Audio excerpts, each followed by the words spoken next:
La radio de la paix, Action.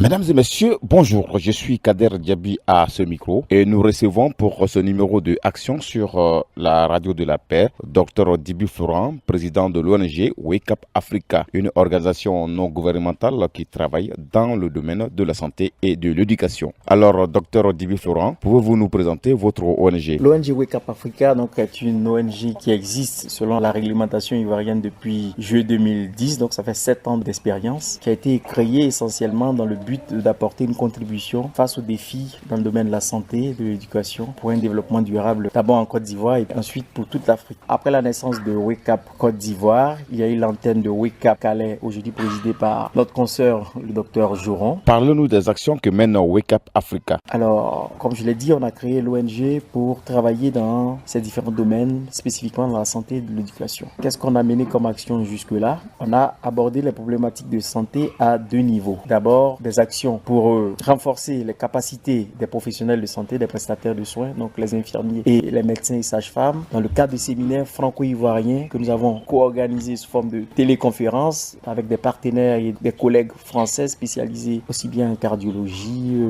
en hygiène, en pharmacie, sur des thématiques pour renforcer les capacités de nos médecins. Donc c'est une activité qui est menée depuis 7 ans. On est à la 4e édition et ça vise un public de 300 à 400 prestataires de soins chaque année. Comme autre activité que nous avons menées, nous avons des activités hebdomadaires de dépistage. Donc on a une caravane médicale qui va vers les populations défavorisées pour prendre en charge l'hypertension et les maladies cardiovasculaires. Nous avons également suscité une convention qui est actée, qui est signée entre l'hôpital de Calais, donc au nord de la France, et le CHU de Boaké, afin de permettre des échanges de bonnes pratiques, mais aussi des échanges entre les prestataires. Alors, ce qui est notre créneau principal, c'est la télémédecine. La télémédecine, donc TIC et santé, parce qu'en Afrique, il y a plusieurs problématiques. Il y a d'abord l'insuffisance de ressources matérielles, l'insuffisance de ressources humaines. Alors, comment faire quand on est pédiatre au CHU de Boaké? Comment faire pour pouvoir apporter assistance aux enfants qui sont dans les villages reculés et qui ne peuvent pas avoir accès aux spécialistes? Donc, cette problématique se pose aussi bien pour la cardiologie. Donc, en cardiologie, nous avons développé un projet de télécardiologie qui nous permet aujourd'hui, à partir du CHU de Boaké, de pouvoir assister une vingtaine de centres de santé en leur offrant notre expertise. Quels sont les projets en perspective?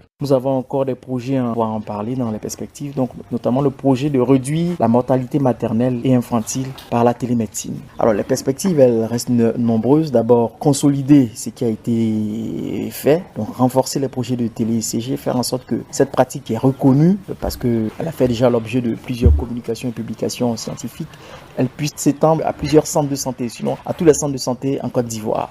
Renforcer la coopération avec Wake Up Calais, faire en sorte qu'il y ait encore plus de stagiaires sur d'autres projets qui puissent aller en France et être formés, et puis permettre aussi que nos amis français puissent également venir vers nous pour nous encadrer dans le cadre de formation médicale continue.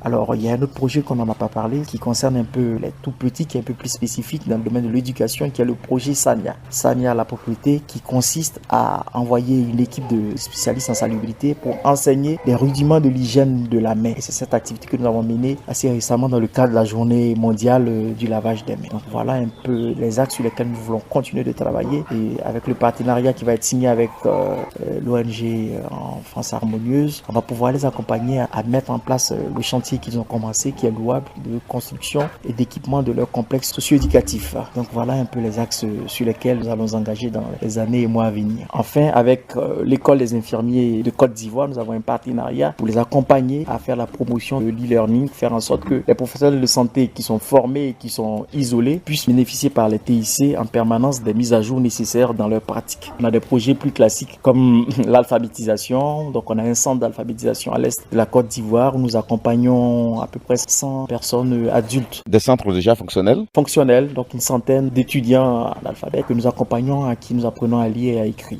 On a d'autres projets, notamment des projets dans le domaine de la salubrité où nous avons encadré et formé des jeunes à pouvoir s'intéresser aux métiers dérivés de ce qui concerne les problématiques de salubrité.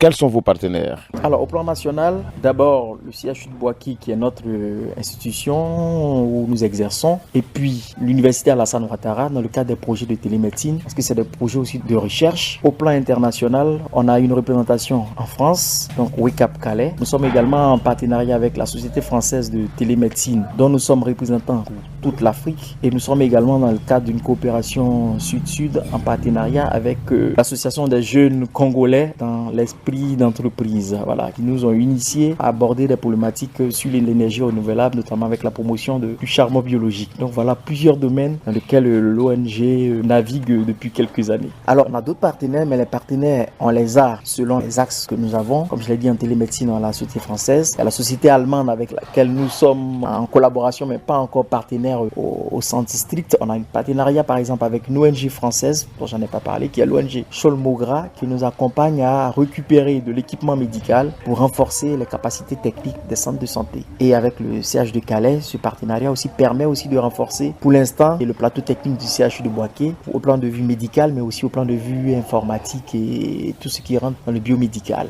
Bien, c'est la fin de ce numéro de Action. Nous recevions Dr Dibi Florent, président de l'ONG Wake Up Africa. C'était la radio de la paix, Action.